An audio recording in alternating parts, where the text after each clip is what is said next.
Salut, c'est Toyako, bienvenue sur ma chaîne et j'espère que tu vas bien. Aujourd'hui, on va faire la première review sur Dan Da Dan. Il y a plusieurs personnes qui l'ont demandé. Et bien, la voici. Donc Dan Da Dan, un manga que j'ai découvert il y a pas très longtemps. Au début, j'étais un peu sceptique sur le manga, mais finalement maintenant je kiffe bien. Et on va parler des deux derniers chapitres qui sont sortis, le 153 et le 154, le dernier étant sorti lundi. Alors, perso, je kiffe l'arc actuel et on va remettre un petit peu en contexte ce qui s'est passé juste avant ces deux fameux chapitres. Donc, on va découvrir Unji Zuma, un jeune homme présenté comme un Yankee qui a le respect de toute sa troupe. Mais voilà, au fur et à mesure, on découvre que c'est quelqu'un d'une grande bonté. On va découvrir ça quand il sera aux côtés de Momo, et petit à petit, quand ils sont coincés dans le jeu Danmanra, je crois que ça s'appelle. D'ailleurs, c'est sûrement une petite ref à Jumanji, Unji, Zuma, Jumanji, voilà. Donc voilà, ils sont prisonniers ensemble, et petit à petit, ils avancent, ils doivent essayer de battre, ils doivent essayer de sortir du jeu en fait. Et on commence un peu à les chip les deux, hein. Mais bon, après, il y a Okarun et tout ça qui arrivent, la troupe, Mémé, Turbo, etc. Et il commence à affronter le yokai qui peut contrôler quelqu'un avec le regard, dont Mémé Turbo elle les avait mis en garde. Mais Zuma, eh ben, il s'est fait avoir. Et derrière, il se fait posséder par le garçon parapluie, je sais pas, Umbrella Boy. Et c'est là que ça commence à partir en cacahuète parce que bah, il a perdu le contrôle. Même si le yokai dit que ça ne vient pas de lui, ça vient du fait que Zuma à la base, il veut détruire tout le monde. Il veut détruire le monde entier, quoi. Donc là, il le laisse faire, il le laisse aller à ses désirs les plus sombres, quoi, en gros. Et Okarun, il est obligé de l'affronter pour protéger Momo. Et il arrive à le défoncer. À la fin du combat, il y a une voix qui l'interpelle et qui lui dit ne touche pas à mon grand frère. Et là, il a une vision de deux jeunes garçons.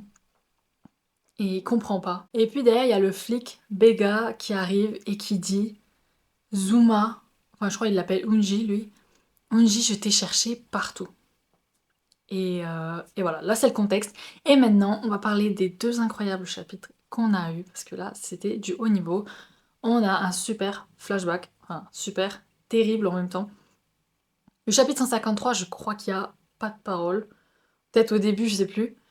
Mais en tout cas, chapitre est quand même déçu. Ouais, non, non, il y a zéro parole. Donc chapitre 153, zéro parole, pas de texte. Juste des images qui s'enchaînent. Donc on découvre Unji quand il était plus petit. Je vais l'appeler Zuma, c'est plus simple à dire. On découvre Zuma quand il était petit et qu'il était accompagné de son petit frère. Un jour de pluie, le petit frère avait le parapluie, il l'a lâché, il a couru pour le chercher, accident, il est mort.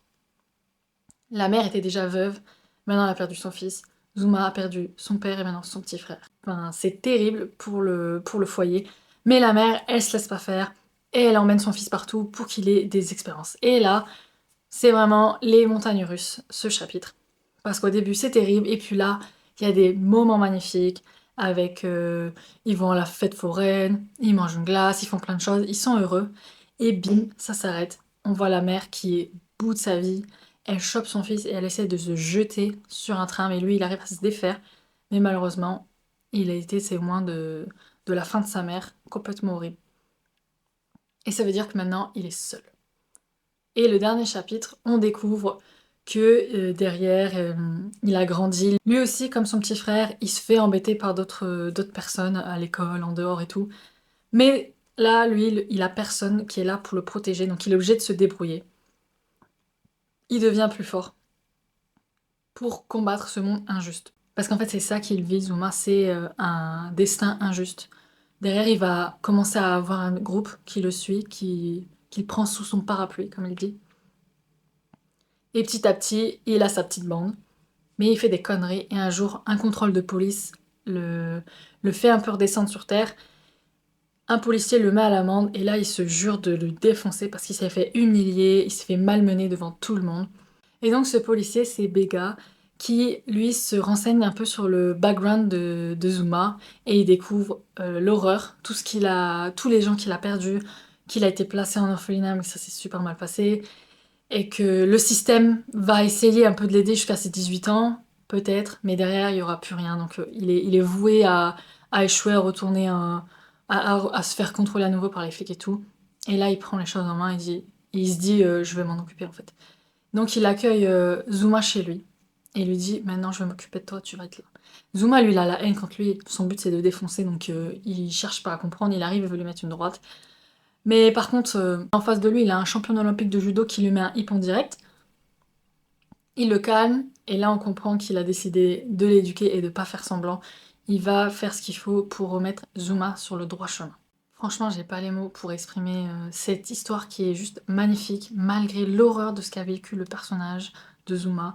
Il a jamais rien lâché, même s'il en voulait à la terre entière, il s'est relevé, il a fait tout ce qu'il pouvait et il a gardé cette part de bonté en lui. En tout cas, actuellement, c'est comme ça qu'il est. Quand il était plus jeune, c'est un peu flou encore. Et sur son chemin, il a trouvé une personne qui est là pour l'aider et qui fera tout pour lui apprendre le respect, l'éducation, voilà. Quitte à être sévère, c'est quelqu'un de bien pour lui. Je pense, oui, qu'il avait sûrement besoin de ça. Mais pourquoi leurs routes se sont séparées en fait? C'est ça que je me demande. Est-ce que, est-ce que Zuma ne l'a jamais accepté comme un père? Ou est-ce que justement, au contraire, ils se sont tellement rapprochés, mais que Zuma, il n'arrivait pas vraiment à se défaire de ces conneries qu'il s'est dit je vais lui attirer des problèmes, vu que lui, il est dans la police. Donc il s'est barré pour pas le faire d'emmerde. Ou est-ce qu'il y a une autre personne qui est dans l'histoire? Enfin, je sais pas, je me demande vraiment pourquoi ils se sont séparés, parce que ça se voit que Zuma, il l'a toujours cherché. Ça se voit que Bégal il a toujours cherché Zuma en fait. Donc qu'est-ce qui s'est passé, bordel? En tout cas, c'est vraiment le personnage de Zuma qui m'a fait surkiffer Dan Dadan. Avant, j'appréciais bien quand même, mais Zuma, je trouve le personnage génial. Et j'espère qu'il aura des retrouvailles dignes de ce nom avec Béga, parce que ça se voit qu'il y a une histoire de fou entre eux.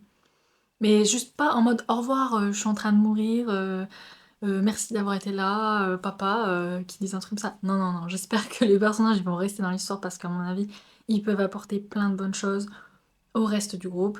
Ils pourraient être une bonne influence, je pense, parce que le flic, bah lui déjà, il a une certaine autorité, il pourrait peut-être les aider, il est adulte en plus. Bon, il y a déjà la grand-mère en personnage adulte dans le groupe, mais ça peut être sympa aussi. Et Zuma, c'est vraiment c'est un jeune, et puis c'est un perso qui est bon. Et puis il y a toujours la piste du triangle amoureux, on peut dire, que Okarun, il soit jaloux, ça pourrait peut-être faire aider la romance, ce personnage-là. Bref, plein de suites possibles, plein de questions en suspens. J'ai hâte de voir la suite avec ces deux goths, donc lundi prochain.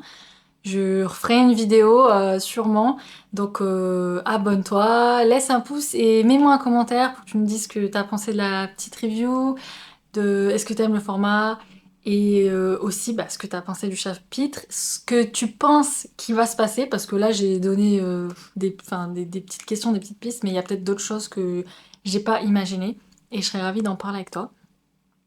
Bah sur ce, je te laisse, je te dis une bonne journée, une bonne soirée ou une bonne nuit, que sais-je, et ciao!